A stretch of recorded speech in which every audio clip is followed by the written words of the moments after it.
Hello and welcome to this very, very special interview. Tea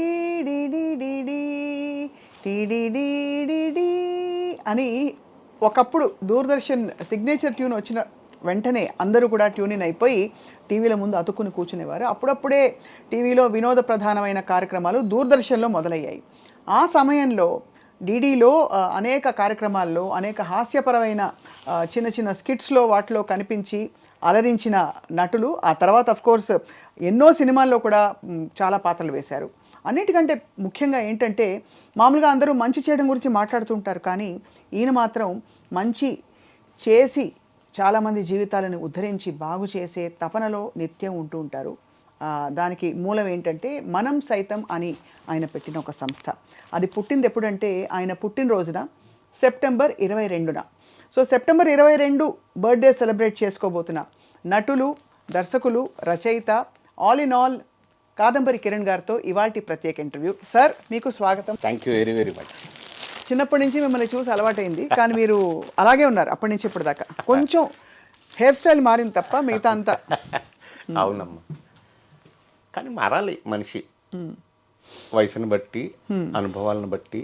ఎక్కడ నాకైతే అలాంటివి అనిపించట్లేదు. ఆ sport shoe, jeans, white shirt, full zing బ్యాంగ్గా వచ్చారు మీరు అయితే సార్. ఇది జనరల్గా ఇదే డ్రెస్ ఉంటుంది, వైట్ షర్ట్ అండ్ బ్లూ జీన్సేనా. గత ఈ 11 సంవత్సరాలుగా 11 years అవుతుందమ్మా మనం సైతం పుట్టి.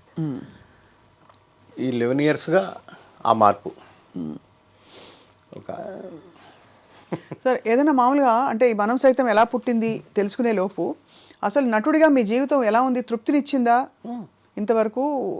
ఇది కేవలం ఒక వృత్తి, రోజు నాకు ఏదో ఒక ఇన్కమ్ ఉండాలి అనే విధానంలో మీరు ఆలోచిస్తారా, లేక ఇంకా తపన పడే క్యారెక్టర్స్ అన్నీ వచ్చాయా, చేశారా మీరు? అంటే చలనచిత్ర పరిశ్రమలో తపన పడితే అసలు ఏది రాదమ్మా, వచ్చింది నిలబడుతుంది తప్ప.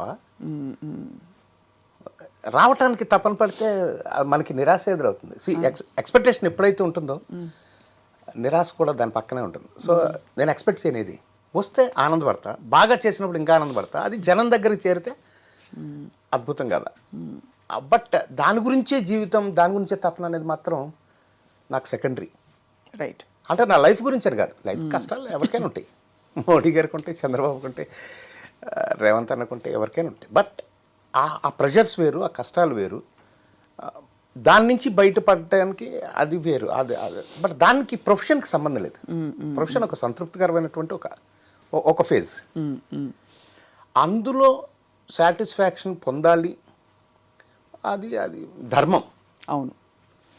బట్ మనకి సంతృప్తి ఏమిస్తుంది అనేది పాటించినప్పుడు అది ఆ జీవితం వేరు.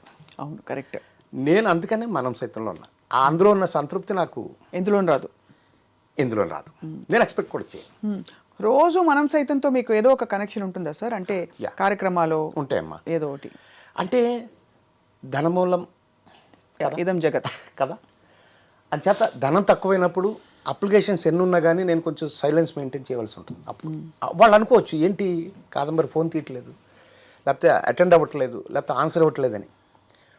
వాళ్ళకి చిరాకు, కోపం కూడా రావచ్చు, అసహ్యం కూడా రావచ్చు నా మీద. కానీ నాకు ఒక్క ఫోన్ కాల్ అటెండ్ చేయలేకపోతే, ఎవరికైనా హెల్ప్ అవసరమై ఫోన్ చేసినప్పుడు నేను పడే బాధ అంతే, నాకు నిజంగా చాలా కష్టం. సో ఎప్పుడైతే ఫండ్స్ తక్కువ ఉంటాయో ఆన్సర్ ఇవ్వలేము. ఇప్పుడు ఏదైనా ఒక హాస్పిటల్లో ఒక పని ఉందంటే వీలైతే హాస్పిటల్ దగ్గరికి వెళ్ళిపోతాం. పేషెంట్ని గవర్నమెంట్ హాస్పిటల్కి షిఫ్ట్ చేయగలిగితే గవర్నమెంట్ దగ్గరికి వెళ్ళిపోతాం, లేకపోతే అధికారుల దగ్గరికి వెళ్తాం. అలాగ అన్నీ చేయగలుగుతాం. బట్ మనమే అన్నీ చేయాలా అనే ప్లేస్ వచ్చినప్పుడు డబ్బు ప్రధానంగా ఉంటుంది కాబట్టి తప్పకుండా. అయ్యో, ఈ రోజుల్లో అందులో అసలు ఇలా ఎగిరిపోతాయి డబ్బులు, ఎన్నున్నా సరిపో. మనం సైతం కూడా నాకు ఇచ్చేవాళ్ళ దగ్గర కంటే పుచ్చుకునే వాళ్ళ దగ్గరికి ఎక్కువగా వెళ్తుంది. ఇచ్చేవాళ్ళ దగ్గరికి కొంచెం స్లోగా వెళ్తుంది. వాళ్ళు కూడా కొంచెం చూద్దాం.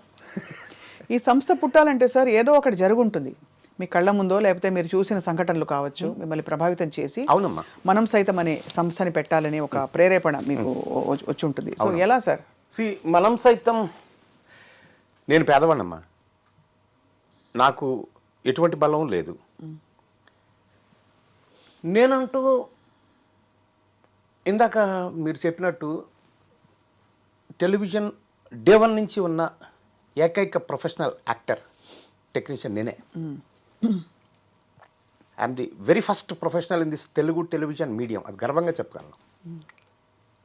కానీ మమ్మల్ని మేము డెవలప్ అప్పుడు టెలివిజన్ అనేది అంటే అవును, మేమే డెవలప్ చేసుకుంటూ మమ్మల్ని మేము డెవలప్ చేసుకుంటూ తల్లితో పాటు పుట్టిన బిడ్డలం మేము. అంతే. అంటే మీకు అంటే అప్పుడు పద్ధతులు ఇది ఇలా ఉండాలి, స్పాన్సర్ ప్రోగ్రామ్స్ అంటే ఏంటో తెలియదు, కమిషన్ ప్రోగ్రామ్స్ తెలియదు, అవన్నీ తెలియదు.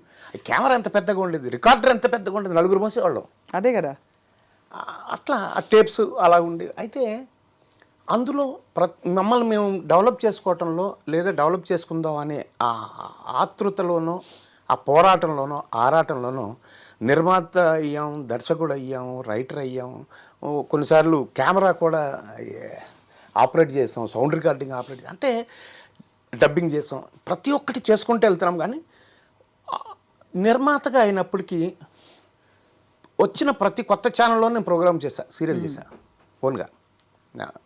99% ఛానల్స్ నాకు డబ్బులు ఎగ్గొట్టాయి. అవన్నీ కలిసి ఒకనొక రోజున కూర్చొని చూస్తే ఆ రోజుకి 98 లక్షల రూపాయలు ఉన్నాయి నాకు రావాల్సిన రెమ్యునరేషన్స్. 98 lakhs అంటే నేను ఎంత కష్టపడ్డాను, నా ప్రీషియస్ లైఫ్ స్ట్రెంగ్త్. రావాల్సిన రెమ్యునరేషన్ అంటే ఏంటి సార్? నాకు వాళ్ళకు పనిచేసినప్పుడు నాకు రావాల్సిన రాలేదా? ఈ రోజుకి రాలేదు, ఇంకెప్పటికి రాదు. అది ఎందుకు అలా అయింది? అది ఎందుకు అలా అయిందంటే నేను వీడు పోరాటం చేయలేడు, చేసినా నన్ను గెలవలేడు, వాడు అర్భకుడు, వాడికి బలం లేదు అనుకుని ఉన్నప్పుడు అప్పుడు ఒకనొక రోజు కూర్చుంటే, అంటే నేను కూడా సామాన్యమైన కామన్ మ్యాన్ కదా, నాకు బాధ్యతలు ఉంటాయి, నాకు డబ్బు అవసరాలు ఉంటాయి, బాధ్యతలు ఉంటాయి కదా, వాటి నుంచి పారిపోలేంగా. అవును కదా. చూసి ఒకరోజు కూర్చుంటే అన్నీ చేస్తే అన్ని ఛానల్స్ 98 lakhs. నో, ఇది కరెక్ట్ కాదు. ఈ రోజు నుంచి సొంతంగా ఓన్ ప్రొడక్షన్ అనేది చేయకూడదు. అంటే చేసినంతకాలం మిగిలిన అన్ని వ్యాపకాలకి దూరంగా వెళ్ళాలి. ఆర్టిస్ట్గా కావచ్చు, ఇంకా రైటర్గా కావచ్చు, డైరెక్టర్గా కావచ్చు. ప్రోగ్రామ్ చేసిన తర్వాత ఆ సీరియల్ అయిపోయిన తర్వాత డబ్బులకి కలెక్ట్ చేసుకోవడానికి మళ్ళీ కొన్ని ఏళ్ళు. సో లైఫ్ అంతా వెళ్ళిపోతుంది. నో, వద్దు అని ఒక రకమైన కసి ఉంటుంది కదా నాకు కూడా. మామూలు మనిషిని కదా, ఉప్పు కారం కసితోటి నా జీవితంలో ఎదురైన సంఘటనలు నన్ను ఇబ్బంది పెడతాయి. అంటే ఒళ్ళంతా రక్తం గాయాలు అయిపోయినప్పుడు దాంట్లోంచి కొంచెం కసి వచ్చి, నేను చలనచిత్ర పరిశ్రమలో నేను ఒక వాచ్మ్యాన్ని. I'm observing each good and bad in this industry, watching. లోపలికి వెళ్ళలేకపోతున్నా, స్థిరంగా ఉండలేకపోతున్నా, బయటికి వెళ్ళలేను.